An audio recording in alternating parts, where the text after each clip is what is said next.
ইচ্ছাকৃতভাবে বঞ্চিত করা হয়েছে। এই ঐতিহ্যবাহী টাঙ্গাইল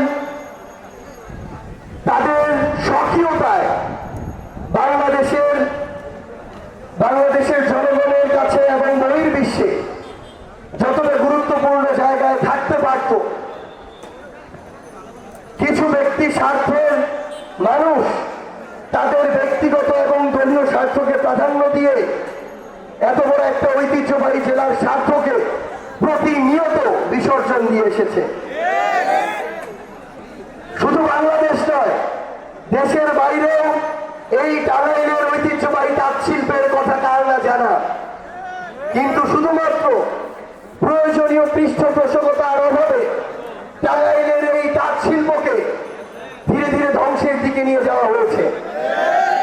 এই বাংলাদেশে প্রত্যেকটি জায়গায় শুধুমাত্র একজন নেতাকে কেন্দ্র করে, শুধুমাত্র শেখ মুজিবুর রহমানকে কেন্দ্র করে বাংলাদেশের ইতিহাসকে পুনর্নির্মাণ করা হয়েছে।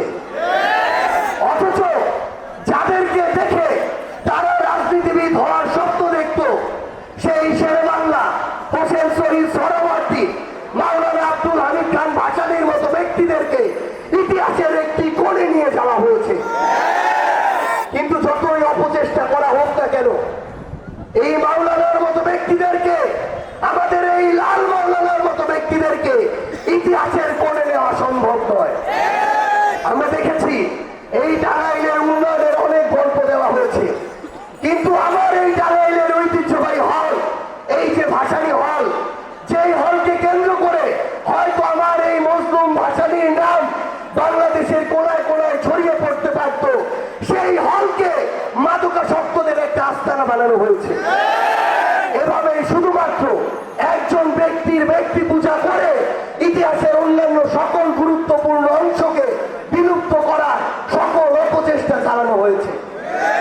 এই টাঙ্গাইলের একপাশে যমুনা, আমরা দেখেছি বিগত বছরগুলোতে বাংলাদেশের নির্দিষ্ট কিছু জেলা এবং অঞ্চলে হাজার হাজার কোটি টাকার বরাদ্দ দিয়েছে, কিন্তু এই যমুনা পাড়ের টাঙ্গাইলের মানুষের জন্য হাজার কোটি টাকার কোনো বরাদ্দ আসেনি। বরং যেটুকু এসেছে সেটুকুর অর্ধেকের বেশিও তাদের নেতা কর্মীরা লুটপাট করে খেয়েছে। আমরা আগামীর বাংলাদেশে স্পষ্ট করে একটা জিনিস বলতে চাই, আমরা প্রশাসনকে, আইন শৃঙ্খলা রক্ষাকারী বাহিনীকে একটা জিনিস স্পষ্ট করে বলতে চাই, আমরা 24 পরবর্তী বাংলাদেশে এই বাংলাদেশের প্রশাসনকে, পুলিশকে, অন্যান্য বাহিনীকে বাংলাদেশের জন্য দেখতে চাই, বাংলাদেশের মানুষের জন্য দেখতে চাই। আমরা কোন দল, ব্যক্তি, গোষ্ঠীর জন্য আর প্রশাসনকে ব্যবহার হতে দেখতে চাই না। আমরা স্পষ্ট করে আরেকটা কথা বলি, আগামীর বাংলাদেশে আমরা মিডিয়াকেও কোন ব্যক্তি, গোষ্ঠী, দলের দালাল হিসাবে দেখতে চাই না। এই মিডিয়া যেন কোন ব্যক্তি বা দলের এজেন্ডা বাস্তবায়ন করার জন্য কাজে না লাগে। এই মিডিয়া যেন প্রপাগান্ডা বাস্তবায়ন সেলের অংশ হিসেবে কাজ না করে।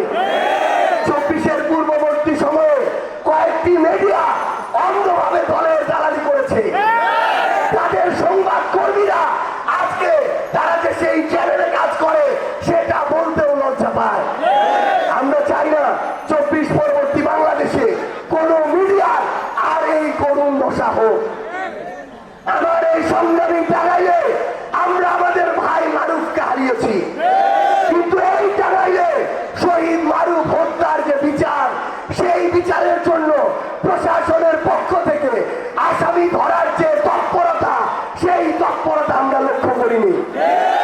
আমরা দেখছি এই টাঙ্গাইলের প্রশাসন কিংবা কিছু ব্যক্তি, কিছু গোষ্ঠী, কিছু দলের নেতা কর্মী এখন সেই বিচারিক প্রক্রিয়াকে সামনের দিকে অগ্রসর না করে বরং এগুলোকে নিয়ে মামলা বাণিজ্য শুরু করেছে। আমরা চিনে রাখছি কারা এই মামলা বাণিজ্যগুলো করছে। ওই 5ই আগস্টের সময়, ওই অভ্যুত্থানকালীন সময়ে হয়তো খুনি হাসিনা ভয়তে খুব অল্প সময়ের মধ্যে পালিয়ে গিয়েছে। হয়তো তখন সিদ্ধান্তগুলো দ্রুত গতিতে নেওয়ার কারণে কিছু কিছু সিদ্ধান্তের সীমাবদ্ধতা ছিল, কিন্তু এখন আমরা প্রত্যেকটা স্টেপ পর্যবেক্ষণ করছি।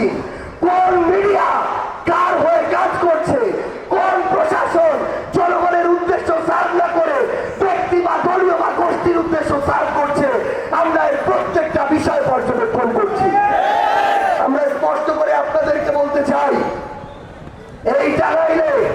এই বীরের ডাঙায়, রণক্ষেত্রের যোদ্ধাদের ডাঙায় এখানে আমরা আর চাঁদাবাজি দেখতে চাই না। আমাদের কাছে চাঁদাবাজের একটাই পরিচয়, সেটা হচ্ছে সে চাঁদাবাজ। কোন ধরনের দলীয়, ব্যক্তিগত, অন্য কোন প্রভাবের প্রোটেকশন দিয়ে এই বাংলাদেশে আর চাঁদাবাজদের রক্ষা করা যাবে না। কেউ যদি চাঁদাবাজদের প্রোটেকশন দেওয়ার চেষ্টা করে তাহলে সেও চাঁদাবাজের চাঁদার ভাগিদার হিসেবে বিবেচিত হবে। সংগ্রামের ডাঙাই, বিপ্লবের ডাঙাই, ঐতিহ্যবাহী ডাঙাই আপনাদেরকে অনুরোধ করব, আগামী যে প্রত্যাশিত বাংলাদেশ, এই বাংলাদেশ যদি আমরা প্রত্যাশা করি আমাদের নিজেদের দায়িত্বটুকু পালন করতে হবে। খারাপকে খারাপ বলার সাহস থাকতে হবে, ভালোকে ভালো বলার মতো গাছ থাকতে হবে। আমরা যদি এটা করতে পারি তাহলে আর কোন চোর, বাটপার, যারা সিন্ডিকেট চালায়, মাদকের ব্যবসা করে, দুর্নীতি করে,